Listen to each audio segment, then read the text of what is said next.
Our News is brought to you by Alive. Good evening, Bahamas. Coming up in our news tonight, a former MP declares this parliament is the worst ever. The Pan American Health Organization declares mandatory vaccination unnecessary. The WHO approves emergency use of an additional vaccine. And one harrowing tale of survival 41 years after the attack on the HMBS Flamingo.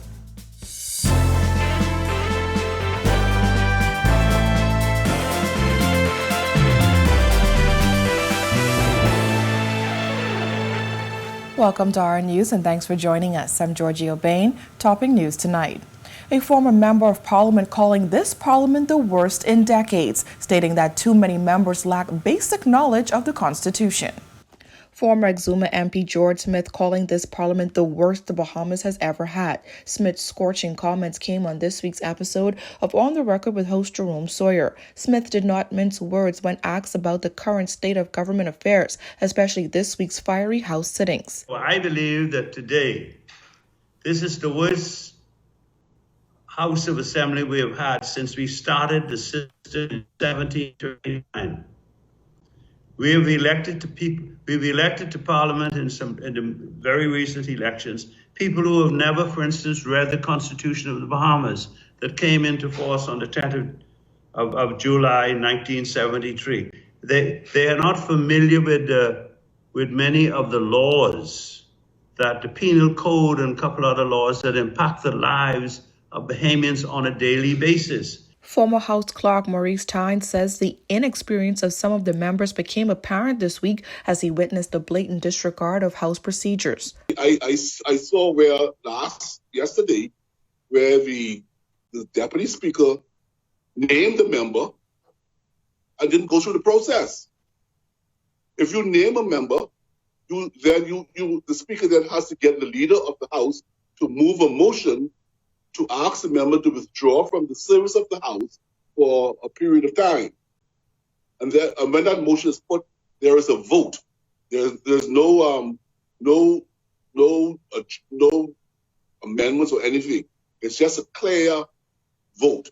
House Speaker Housen Moutry defended his comments in the House of Assembly this week, where he seemingly declared war against the government. Moultrie said he tried to find an alternative location for the House of Assembly to meet, but that motion was rejected by the government. He believes it is an ongoing part of the war against the legislative branch. Bahama volunteered its facilities free of charge to the Bahamian taxpayers, had established seating areas that were almost 12 feet physical distancing. They offered their equipment. They offered a secretariat room, all free, but again, that was rejected. The resolution was put forward by the Speaker. That was rejected. And the Pan American Health Organization does not recommend mandatory COVID-19 vaccinations, according to PAHO Assistant Director Jabez Barbosa. During the organization's weekly press briefing, the assistant director was asked PAHO's position on making the vaccine mandatory or offering incentives to help countries achieve herd immunity. PAHO does not recommend the use of mandatory measures or vouchers to encourage people to get vaccinated. Of course, this is a decision that every country can make. But in our perspective, the most important measure to guarantee that the people will get vaccinated is to provide the right information to the families, to the communities. So this is very important that each Ministry of Health needs to develop a very comprehensive communication plan. In recent weeks, some private businesses in the Bahamas have mandated that employees take the vaccine. Just this week, Fusion Superplex announced that it is seeking to hire fully vaccinated workers in order to reopen its indoor dining options. However, the government maintains that the vaccine is voluntary. Attorney General Carl Bethel said his office will have to examine the legal authority of mandatory COVID-19 vaccinations in the Bahamas. It's very important to reach out to every physician, nurse, health worker in the country, explaining what are the benefits of the vaccine, why people should be vaccinated. So when a family or a person goes to a doctor for any other reason, and he has some doubts about a vaccine, can ask to the nurse, to the physician, and receive the proper information. Barbosa says it is also important that governments use social media for their vaccination campaigns, in addition to traditional media. Powell believes that it is the best way to get the public to take the vaccine. Important to use not only the traditional media vehicles, but to use the social media, to use Facebook, Twitter, Instagram, and other vehicles to provide the right information to the people. We believe that this is the best way to encourage people to get vaccinated, to show clearly the benefits to get vaccinated, that vaccines are saving lives already and can protect you, your family, and your community. With cases of COVID-19 at a record high around the world, nearly 100,000 deaths globally each week, the World Health Organization applauding a move by the United States that will support vaccine equality. This as the WHO approves emergency use of a sixth vaccine to help the fight of COVID-19 around the world. In a briefing on Friday, WHO Director General Dr. Tedros Ghebreyesus applauded the U.S. for its recent announcement of support for a temporary waiver of intellectual property protections for COVID-19 vaccines. Dr. Tedros says the move is a statement of solidarity, and the World Trade Organization's provisions for IP waivers were designed precisely for situations like this. Intellectual property waivers will need to be accompanied by transfer of technology and know-how for these difficult-to-make vaccines. The move would help to promote vaccine equity and is not expected to have a negative effect on the private sector companies that have developed the virus-fighting vaccines. We encourage governments to offer incentives to manufacturers to share technology and know-how. And we encourage countries with the most vaccines to donate doses through COVAX, which is the fastest and most equitable way to increase the distribution of vaccines globally.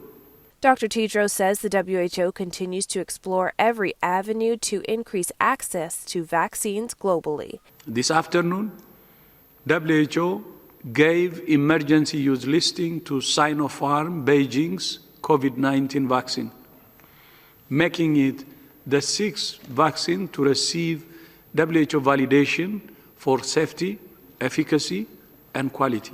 This expands the number of vaccines available through COVAX, the main tool through which countries such as the Bahamas can obtain vaccines. Right now, the volume and distribution of vaccines is insufficient to end the pandemic. Without the sustained and tailored application of public health measures that we know work. The country has recorded more than 200 deaths since the start of the pandemic and more than 10,000 confirmed cases. Reporting for our News Weekend, I'm Christina Dragovich. Though the pandemic slowed visits to Grand Key, the doctor for that island says whenever he sees a patient, he tells them the benefit of getting vaccinated. While COVID-19 numbers are rising locally, Dr. Dennis Quejero says other countries have beat the COVID-19 virus by reaching herd immunity. Previously, last year, we've had numbers. To be precise, we have numbers, but we don't attach faces and names to those numbers. Now we have a surge where we see friends, family, people we know who have COVID and are ending up in hospitals. So that's one of those things that we try to avoid. From experience of the other countries like Israel who are opening up, vaccines work. They've had about more than 60% of their population vaccinated already, and nobody's wearing a mask. It's not been easy in convincing people of the importance of getting vaccinated, Dr. Quejero says, but he says the goal is to ensure residents get information from reliable sources. Each person that comes to the clinic, whether they come for just a refill or just to see me, we always try to ask them, would you like to take the vaccine? What is the hesitancy? Why? So we try to explain to them their misconceptions, and then well, we can't actually force them to take the vaccine, but then it's also, on our part, it is also good to inform them of what is the advantages of getting the vaccine. The 41st anniversary of the deadly attack on the HMBS Flamingo is just days away. A survivor of the attack recalls a fight for survival. I dove down as deep as I could, and I felt and I saw the actual bullets following me, left, right, center, all around me. It was a normal day on the HMBS Flamingo, according to retired Chief Petty Officer Greg Curry, who remembers the day Cuban fighter jets attacked the ship on May 10, 1980, a day he will undoubtedly never forget, as he decided that day that he would not die. The planes actually flew over, and we thought everything was okay, so we went back to normalcy. As I was sitting down waiting for my lunch, my dinner, all hell broke loose. We had a barrage of fire all over the place. I mean, I can't remember who was with me. We had a lot of shrapnel, the spot metal, just flying all over the place. I just stuck my head down and just rained upon us. Curry then made his way toward the captain, who ordered the crew to abandon ship. Curry ran down to his living area and grabbed his life raft from his bunk. That's when he says reality hit him. Something that happened that really took all my courage, almost took my courage away. When I got down there and I saw a hole on the side of the vessel, on the starboard side of the sleeping quarters, about 5 to 6 foot wide. And I said, yeah, no turning back now. This is it. Curry ran back to the top of the ship and jumped off as the captain had commanded. Some of the things that run through my mind was that I didn't want to get caught up in that propeller. That's one thing. And I said, if this ship is going to sink, anything within the area of that ship is going to be sucked down with it. So I gone all over swimming. Curry recalled swimming alongside able seaman Frederick Stirrup, who lost his life that day. He's crying out for help. So I said to him, Stirrup, swim, Stirrup, swim. And just after I said that, again, all hell breaks loose again. The whole sea just light right up the fire. The warships, the warplanes were currently firing at the men in the water. So all I did, I said, apparently I surprised him, and Ms. Rhodes said it, I dove down as deep as I could. And I felt and I saw the actual bullets following me. I don't know how I survived that. When I eventually came up, I looked around, there's no sign of Stirrup. I never saw him get hit, just never saw him again. Curry says a lot played into his survival that day, including his life vest that didn't inflate, allowing him to dive under the waves when the jet opened fire over the water. He was picked up by a passing Marine. Curry recalled watching the ship go down. They were taking the head count and everything, and then all of a sudden I saw the master at arms, Petty Officer James at the time. He stood up and he saluted. And we asked him, what, this fella losing it? But then we saw in the distance the Flamingo was sinking and stood like that. He said, oh God. And he stood up and he saluted. And I think at that time everybody must have been crying. Curry believes that there was a greater reason for his survival: his children. Today I have 3 sons. One is a doctor at PMH, a lawyer at GSO law firm, a professional musician. My doctor and lawyer are twins. Professional musician in New York City, Broadway. Obviously, they would not be here. I was one. Still to come on our news, a mother and daughter duo is cooking up something sweet in time for Mother's Day, and the public health care system receiving some much needed resources. That's coming up when our news returns. Why do we have programs and commercial in Spanish? Unfortunately, the Bahamas and the rest of the English-speaking Caribbean is lumped in with Latin America, and the giant U.S. networks send us Latin American feed into this region. Oh, so that's what the message means on YouTube and Netflix. Exactly. Restrictions on regional rights impacts all content providers for Cable Bahamas and our regional partners. The fight is about getting English-speaking content into the Caribbean, which we've been very successful doing with HBO, as well as ESPN Caribbean.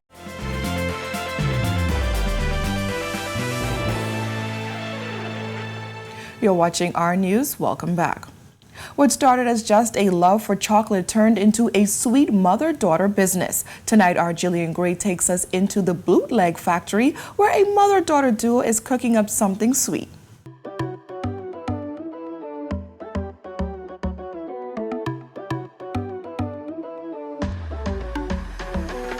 Basically, we got in three reasons. First of all, it's my mother's love of chocolate, my granny's adventurous spirit, and the history of the Bahamas. Meet Amanda Ormerod. Her business, Bootleg, is based in Grand Bahama. It's a mother-daughter run chocolate factory that infuses the flavors and personalities of 3 generations of women in her family. My mother has always loved chocolate ever since I was young.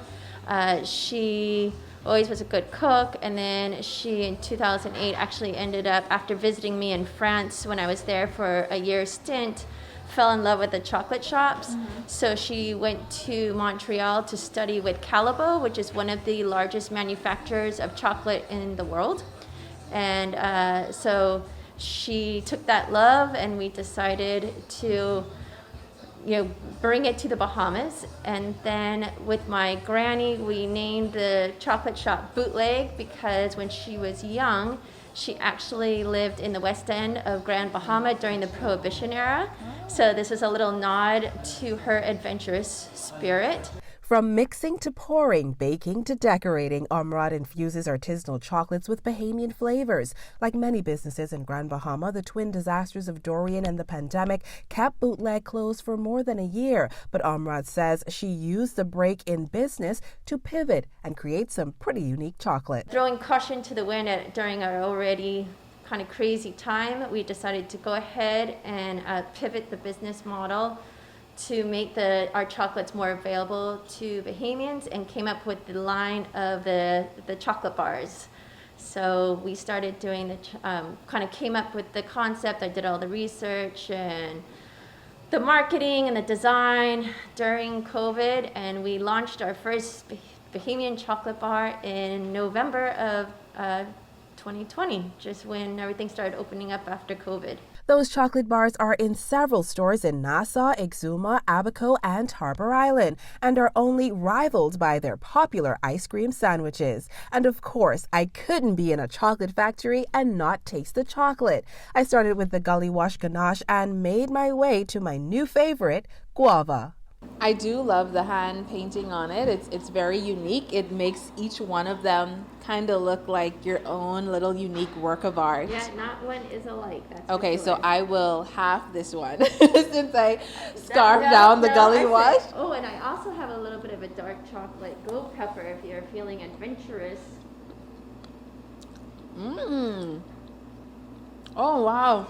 It literally tastes like guava duff. There you go. Like... So typically we know guava duff to have a really smooth, creamy sauce on the top that's, melted with the butter and everything like that. And this tastes exactly like that. But why stop there? After a little encouragement from the crew, I decided to try the goat pepper chocolate. So this is for all of the people who really like pepper, right? Now goat pepper is different because sometimes it's spicy and sometimes it's not. So... because this is fresh. Again, we're using... Oh, okay. Wow. So let me tell you what happened there. On the first bite, I didn't feel the kick. And so I was like, oh, let me just put the rest in my mouth. And so now I'm feeling it. I'm like, maybe I shouldn't have done that. But you definitely get that kick of goat pepper as you start to chew it. And as it kind of goes around your palate. It's very, very good. I really like it. I think I'm going to pick some up for my dad because he's really... Okay, wow. Hold on, wait. Some water. Yeah, some water would be great. So that may have been a little bit too hot for me. But if your mom is a lover of spice, I would highly recommend that bar, along with one of their chocolate purses or perfume bottles.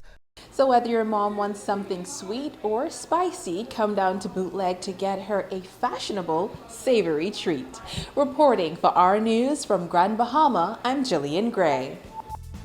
When our news comes back from the break, we take a look into the dance industry as a noted professor promises big changes. But first, upgrades to the emergency services. We have the details when our news comes back.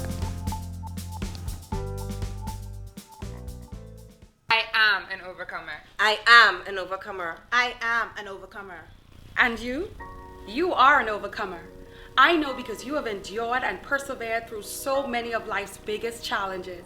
Join us for stories like yours. Stories of incredible strength, courage, and survival. Every Wednesday at 7 p.m. right here on RTV. Journey TV. Journey TV. We share Life's truths.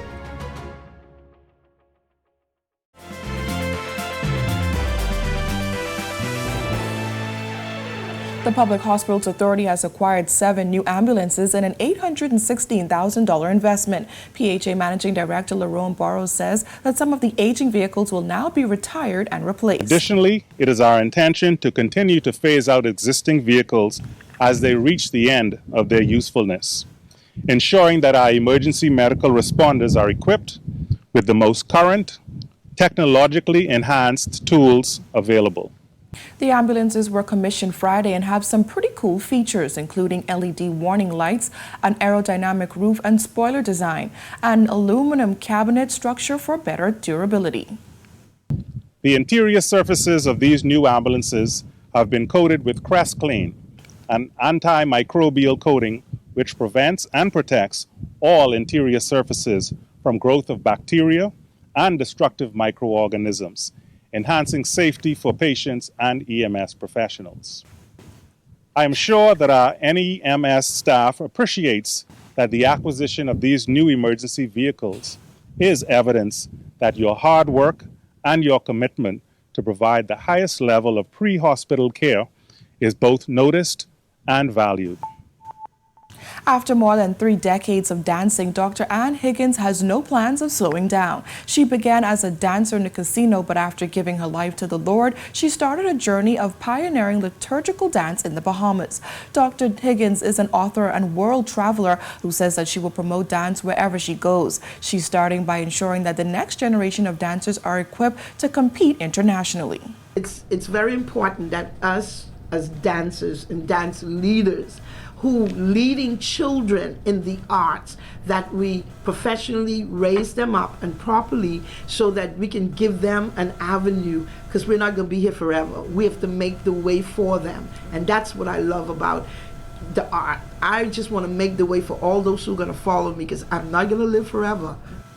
Dr. Higgins says when she started teaching dance, there was the association that it was just a hobby. Now she's hoping that more people will recognize the career opportunities. I want to see our children have more opportunities when it comes to our culture. They don't have to believe that because I dance, I can't get a job. Because I dance, it has no avenue for me to make a living. No, there is. We have tourists coming to our shores every day. There's no reason why we can't have, like Cuba, you know, everywhere you go, people are on the boat, on the dock, they're in restaurants, and they're dancing their culture and entertaining the tourists. The International Dance Council recently certified Junkanoo and Bahamian folk dance. Dr. Higgins says now local teachers will have the opportunities to teach it as an accredited course worldwide. We in the Bahamas, we take ballet and modern dance, and when we engage in those, that is not our culture. But now the world has an opportunity to engage in our culture, which means for dance teachers, they now have an opportunity to put curriculums together and teach to people that are not even in the Bahamas. But when our news returns, a well-deserved gift for a group of boys over on Grand Bahama. Stay with us.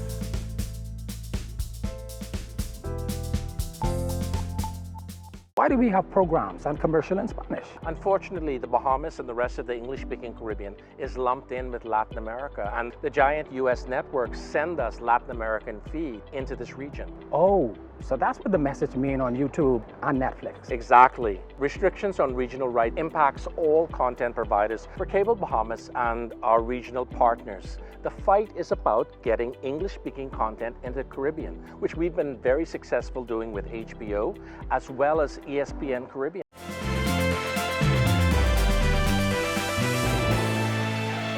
You're watching our news. Welcome back. It's a big weekend for the Falcon Boys Club over on Grand Bahama as the Champs Community Center officially opened. For years, the Falcons Boys Club has helped thousands of boys through its mentorship program, but now it has a big facility of its own, thanks to the people of Grand Bahama. Well, Mr. Prime Minister, I want you to know that the Grand Bahamian business community contributed to this facility. The U.S. business community contributed to this facility. This program has not received any support from the government from its inception. The results that this program has produced in almost 3,000 students, young people having benefited from the guidance and teachings of these volunteers, I think is deserving of some support from the government. West Grand Bahama and Bimini MP Pakeisha Parker Edgecombe applauding the program which her sons have been a part of for years. State Minister of Finance Kwesi Thompson says the goal is to get the program to get more financial support. Today I speak as a parent, having trusted the Falcon Boys Club with my son at an early age. As parents, I think that many of us want to find an organization in which we can trust the people and what it is that they're doing. I've now been added the portfolio of the Minister of State for Finance. So I simply say we will respond the same way we responded before. This is the first phase of the community center. When complete, it will include an auditorium, track, and soccer fields. Well, thank you so much for joining us for Saturday News. On behalf of the entire team, I'm Georgie O'Bain, and we'll see you right back here tomorrow night. Stay safe, Bahamas. Movies for Mom starts right now with Tyler Perry's Diary of a Mad Black Woman.